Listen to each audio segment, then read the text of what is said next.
Hello everyone, welcome back again to my channel. Di video tutorial kali ini, kita akan belajar tentang nested loop atau yang lebih dikenal sebagai loop bersarang.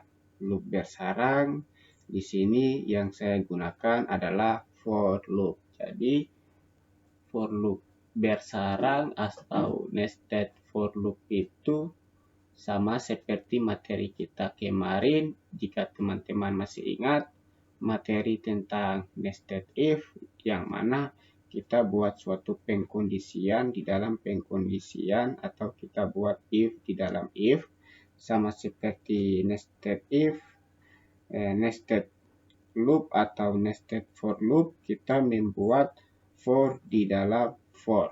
Nah, seperti apa? Langsung saja kita buat file baru menggunakan terminal. Saya klik type null, kemudian saya tulis pakai huruf besar, huruf depan, biar tidak typo lagi. Nested loop.kt, enter, ps, ctrl, e, nested loop. Nah, nested loop ini saya sudah punya nested loop. Terminalnya saya tutup dulu biar luas. Seperti biasa kita buat dulu fungsi main. Jangan bosan-bosan kita buat fungsi main. Karena tanpa fungsi main kita tidak bisa menjalankan source code kita. Nah, di sini saya membuat dua buah variabel, guys. Variabelnya itu terdiri dari readline. Seperti biasa, readline ada tanda seru, dua tanda seru, kemudian diikuti oleh dot to string. Ini kemudian saya buat lagi satu variabel readline tanda seru dot to in. Lagi-lagi saya typo. Untung saya lihat ya. Itu guys. String. Wah, ini panas banget ya guys. Saya nyalain kipas angin dulu. Nanti kalau ada bisik-bisik itu bunyi kipas angin guys. Nah, ini guys. Kalau panas gini nggak bisa mikir. Ya, malum ya. Ruanganku nggak punya AC. Lanjut. Oke. Variabelnya yang pertama readline yang ada stringnya ini adalah saya tulis bahasa pemrograman sama dengan ini. Kemudian readline kedua saya buat variabel, saya masih mikir-mikir dulu apa ya namanya. Saya kasih nama user. Jadi kita punya dua buah variabel. Saya rapikan dulu. Tab. Nah, ini kok tidak seimbang ya, tab. Nah, itu guys. Biar balance dan lebih kelihatan rapi. Oke, gitu. Kalau ada readline seperti ini, kita buat println-nya biar bisa dipahami oleh user ya. Di sini kita buat println atau print ya. Saya pakai print saja, print. Kemudian di sini bahasa pemrograman. Ini saya tulis bahasa pemrograman. apa yang kamu kuasai, tanda tanya ya, gitu. Jadi ini muncul, kemudian diikuti dengan ini, readline-nya ini, biar bisa dipahami oleh pengguna. Nah, ini saya kasih print lagi. Di sini saya buat printnya seperti ini. Awas dulu kursor. Print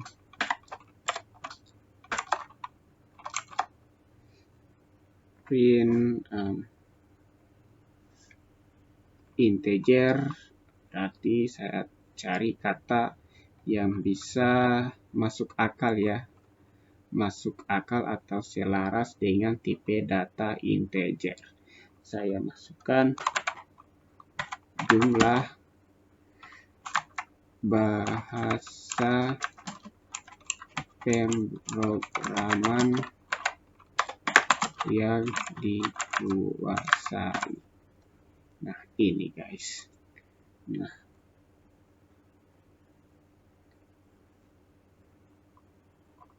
sudah. Kemudian saya buat for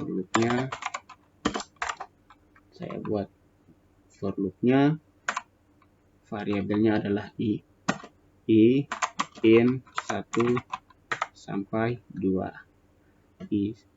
In 1 sampai 2 kita masukkan print ln-nya.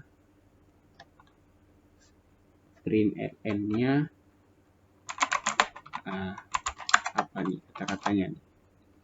Kata-katanya ini ya saya ambil lagi yang seperti kemarin, IMN Android Programmer. Amin. Tulisan adalah doa. Nah, ini IMN Android Programmer. Saya buat variabelnya di sini ya, biar bisa dilihat. Nah, ini guys, variabelnya udah. Nah, seperti yang saya bilang tadi bahwa nested loop atau nested for loop ini kita buat for di dalam for ya. Jadi for di dalam for ini bisa juga kita bungkus dengan if ya. If kita buat satu if seperti ini, kemudian nanti di sini kita isi lah ya, kita isi dengan kondisi yang harus dipenuhi ya. Kemudian kita buat lagi di sini. Nah, for apa nih? Titik gitu kan. Terus di sini lagi kita buat seperti ini. Nah, ini blueprintnya seperti ini guys. If di sini bahasa pemrograman ya. Bahasa pemrograman apa yang kamu kuasai. Di sini saya tulis if user ini variabel ya, variabel user dot contains contains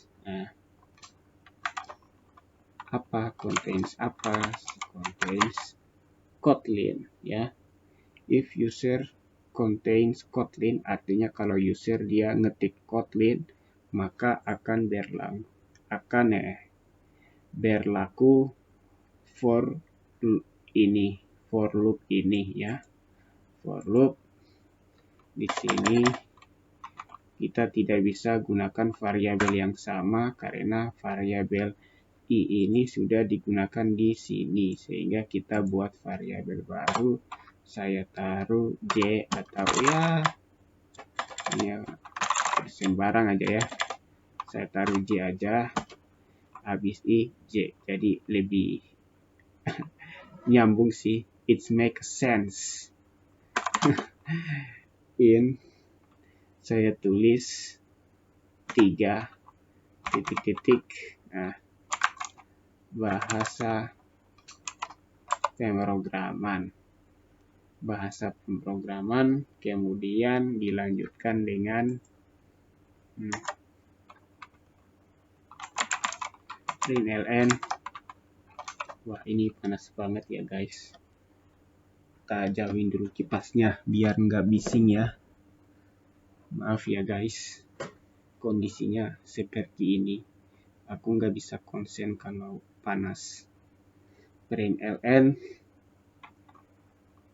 Di sini saya tulis kamu adalah Android developer. Nah, ini ya saya tulis lagi variabelnya saya ambil saja ini. Malas nulis ya guys, yang penting kita paham ya.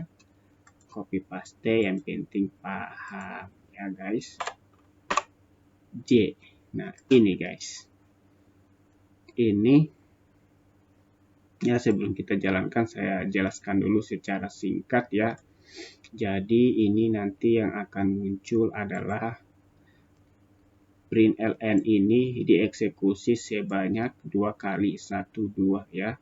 Kemudian jika user mengetik ini Kotlin, maka berlaku kondisi ini, yaitu for loop 3 sampai berapa nih ya, berlaku inilah. Nah, berlaku ini kalau seandainya user dia ketik lagi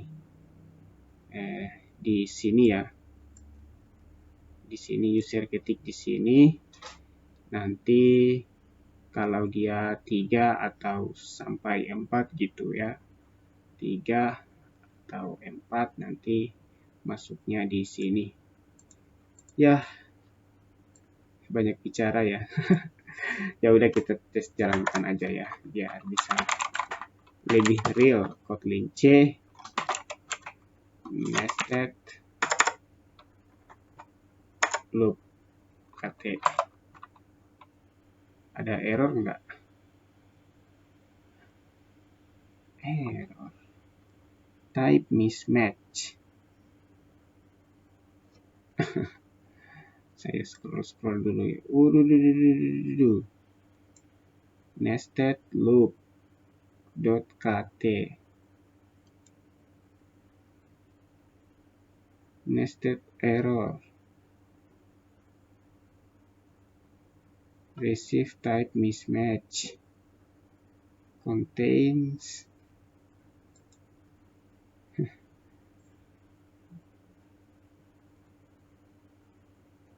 apa yang error ya guys? Waduh, apa yang error nih? Bahasa pemrograman ls Kotlin C nested loop BKT.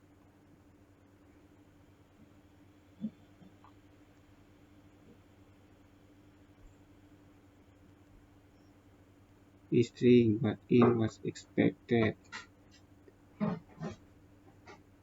Contains ini karena di sini tuh harusnya string ya. Tadi apa nih? Oh ya guys, saya tunjukin ya, ini ya.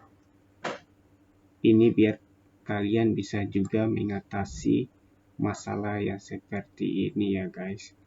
Jadi untuk menjadi programmer kita harus terbiasa dengan yang namanya problem. Seperti yang dibilang oleh Albert Einstein, orang cerdas itu hidup dengan masalah. hidup penuh dengan error. Double contains array. Saya tahu kenapa dia di sini error. Saya tunjukin ya guys. Errornya nih saya tunjukin mana nih.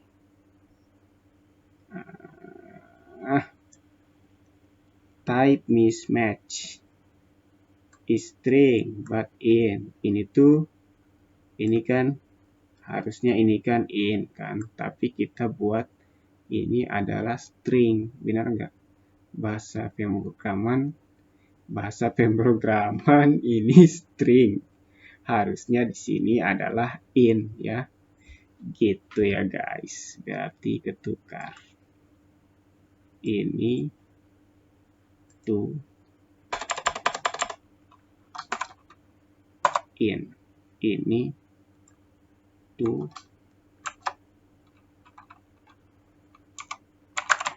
string. Gini guys. Ya. Gitu guys. CLS. Ini nggak akan lagi error guys. Kotlin C nested loop kt. Apakah masih error? Nah, sukses guys. Kotlin nested loop kt. Bahasa pemrograman apa yang kamu kuasai? Kalau saya tulis Kotlin ya, maka nested for ini akan dijalankan ya. Akan dijalankan karena user ini kan user mengandung Kotlin ya, Kotlin. Saya enter.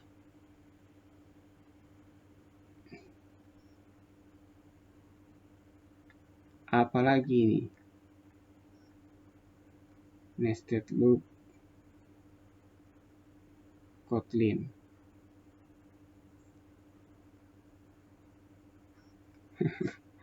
Ada-ada aja ya. Kotlin nested loop kt. Bahasa pemrograman apa yang kamu kuasai? Bahasa pemrograman apa yang kamu kuasai? Ini kebalik guys ya. Ya jelas-jelas kalau kita ketik Kotlin ini tuh nggak sesuai karena ini harusnya ini adalah integer ya. Jadi ini tuh ketukar di sini, saya cut ini, paste di sini. Nah, bahasa pemrograman apa yang kamu kuasai? Nah, ini saya cut, saya pindahkan di sini. Gitu guys.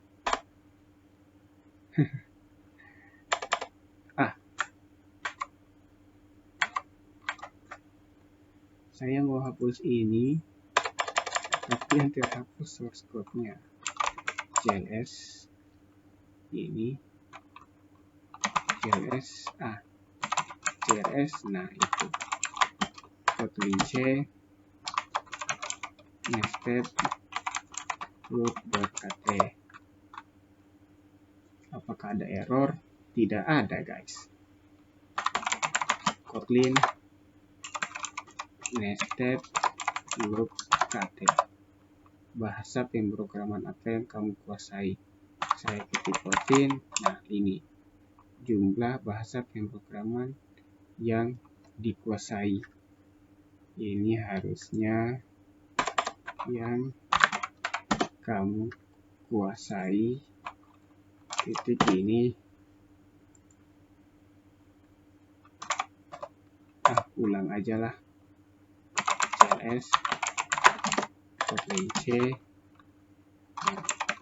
nested loop kt. Kemudian saya tulis lagi Kotlin nested loop kt. Bahasa pemrograman apa yang kamu kuasai? Saya ketik Kotlin ya, ini adalah user user mengandung Kotlin ya, terdapat Kotlin, maka nanti perintah ini bisa dieksekusi. Wah, terminalnya terminated apa nih? Kotlin tadi sudah saya running ya. Kalau mau running ulang lagi, kita tinggal tulis Kotlin, kemudian loop kt, bahasa pemrograman apa yang kamu kuasai Kotlin. Kotlin, jumlah bahasa pemrograman yang kamu kuasai. Di sini saya tulis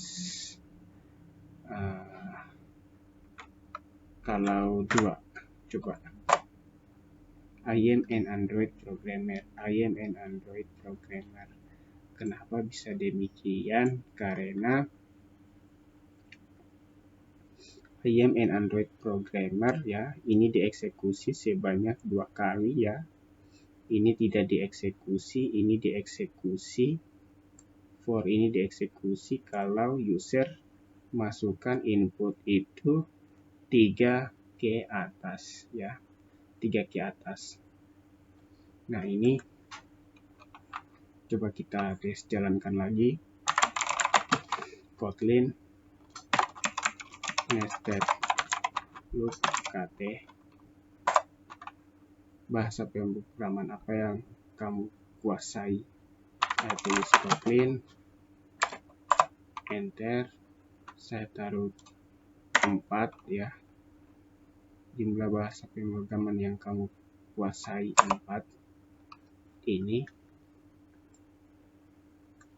saya kasih besar dulu ininya, terminalnya bisa kalian lihat dengan jelas. I am an Android programmer. I am an Android programmer. I am an Android programmer. Kata yang ini adalah main for-nya ya. For yang pertama kali dieksekusi sebanyak 2 kali. Ini dieksekusi sebanyak 2 kali. Karena terdapat Kotlin, maka ini dieksekusi juga sebanyak 3 sampai 4. 3 sampai 4 adalah sub dari sini, berarti 3 sampai 4 itu 2. 2 dikali 2 sama dengan 4. Artinya bahwa 3, 4, 3, 4. Gitu guys. Gimana guys? Nah, ini guys, 3, 4, 3, 4. Gitu guys. Ya kali-kali aja. Kalau di sini kalian tulis 5, nanti munculnya 5 dikali 2, 10 dan seterusnya guys. Gitu ya guys. Ini tadi kita sudah pelajari banyak hal ya. Cara menyelesaikan problem ya, error-error tadi ya. Maka sampai di sini dulu ya. Nanti lihat lagi di video saya berikutnya. Thank you.